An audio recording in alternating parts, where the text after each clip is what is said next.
So this first poem is called Virginia Reed Finds Her Hands, and it's about the Donner Party. It was cold on the ground, and it crept into our bones while we slept, snuck into the hollows of our femurs laid against the rock. Snow ate the marrow from the inside, settled like a house cat. We looked at the sky like a slate, hard and white, hand drooping along the smooth surface of stone. The eye forgets the word for snow. My mother has turned hollow sack of unnamed sensations. The wind pulls at her limbs. Her head snapped almost clean off. Her head is nodding in the wind. We are agreeable, have been bowed like some trees. My hands repeat themselves. My feet have turned, palms up. My eyes, my lips, hands, palms up. Snow follows through them. The skin, mesh over bone, a begging cup. A strange man sleeps in the corner of the clearing, his left eye a still pool of milk, not of this family. He eyes my back like a clear, dry pass, a break in the storm, while his limbs slowly petrify and leave. My eyes burrow through the snow. My body will follow, unrecognized. This next one is Leland Sanford. Oh, thanks. This one is Leland Sanford Surveys the Land. I lay a lie on the land. I section off an angle, a monad, a box. I make with my hands a ladder leading earth to earth. The distance behind you, umbilical, a baited line. The horizon is a gasping mouth, all lips, no teeth. This is the way to build a railroad. Each man is my hand, and my hands have many faces. There is an open box on the land. The shade of the dirt is dull yellow with scattered pebbles, gray or yellow-gray. The shade of the dirt outside is the same. I frame the crucial parts. Only I see the potential in the flatness. And then it takes a spike. I have many eyes of iron ore. I build the body that would absorb a new speed. We make words for moments like this.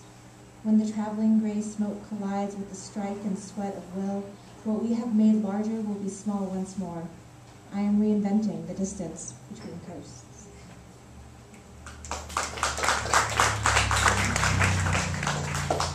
This one is called Postdoc. I am blasting at mountains because I could never hit a woman. In my fist I hold solid packed gold, but I grab for you in the dark and find soft skin, a whiteness that glows like the moon. The water answers a sharp pitch. Rocks fall flat like streams, then roots, then dust. Water follows, being just that. Some things fall for dynamite, and for some my hand has a name and creeps towards permission. When it is not allowed by geography or law, the hand finds a point to sharpen towards. I accuse the mountain, for it cannot reply. I imagine it must be a relief to fall away around the load like linen. I fill my pockets to wade in the river and float with the weight of fortune, despite which my foot leaves no mark. When you raid a mountain, you must tiptoe away, lest the coon or the fox come find you. I require a certain softness, but I demand a prolonged roar in the bar, so the returning is a slow stagger uphill, a measured defiance of gravity, an old hound's hunt for home. I could break the rock, for I was sprung from the earth in a knot, but I could never strike a woman. And this one is called Mountains. The top is taken apart. At high speed, an attempt at counting particles. The cloud dissipates into your open mouth. I am faster than wind. I start at a point, a singularity. From a safe distance, it is a mountain. I am scooping out silver with bare hands when it is so soft, so near the surface. Is it work? Is it? Is it a mine if we could dig with our toes? There is more to carry than a child's armlet of shine. Our treasure wrapped in verdant nests and mud, we build beams to support the weight of a hollow mountain. We name the ridge after it's blown. There goes old Tom. George is lying in the riverbed. He's done lost his head. This is a common joke. We stain our sandwich bread with silver flecks. My liver is a gilded trophy. My lungs ring in a strong wind. The bird in my chest, a small, rattling body. We've named this last one Charlie, a rounded ghost of a mountain.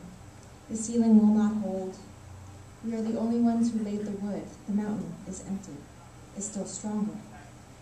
The need to collapse through space. Round the thickest beams is still a need. Dirt is a muffling of air. Rock, weed, root, waiting above our heads, finding wind in place of ground. And this last one is called Canopy. In the years after our migration, I have forgotten the names for the trees, the natural direction of rivers. I do the washing in still water. They call it a valley, for it is rimmed in timber.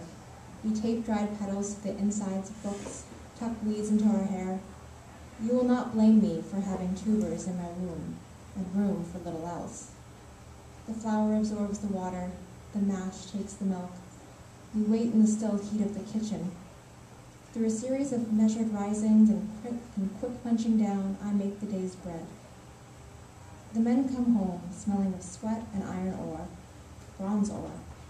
Silver is loose enough to be removed with a shovel. A gilded hand should be a reward, a compliment. A handprint is a mark, even in precious metal. The backs of your knees are white, the base of the spine, your gums. I take 2 halves of a man to bed and both sleep through the night. On Sundays, we bathe in the afternoon and I bring home my bride to a kitchen warm with bacon fat. We cross the threshold of cooked meat. I always smell like gardenia. Crushing the flour in my palms, I pray to the god of mulch. Petals rolling in my hand like so much dough, shedding perfume like sweat. The scraps I roll into your tobacco to stir some life into your breath. I do not value the rock, so the load. I play at small sips of whiskey to return a favor. Commanding no weight, I pray to the windless air, the flattened valley. Thank you.